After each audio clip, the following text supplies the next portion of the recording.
વર્ષો પહેલાં ગુજરાત દેશમાં પ્રથમ રાજ્ય હતું કે જેણે કંપનીઓનું વિભાજન કર્યું હતું, સફળતાપૂર્વક વિભાજન કર્યું હતું અને ઘણા વર્ષો સુધી આપણે પ્રજાને જુદી જુદી કંપનીઓ દ્વારા સેવા આપી. ઇન્કમટેક્સના કાયદા બદલાયા અને કાયદા બદલવાના કારણે આ ચારેક કંપની અને ગુજરાતની પ્રજાને નુકસાન થતું હતું.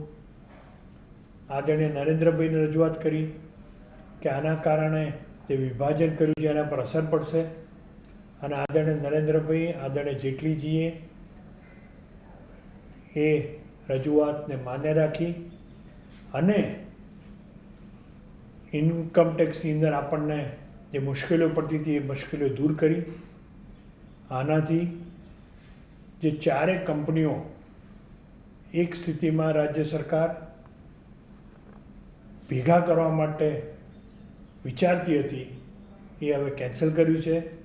જે પ્રમાણે પરિસ્થિતિ રહેશે અને લોકોની સેવા કરશે.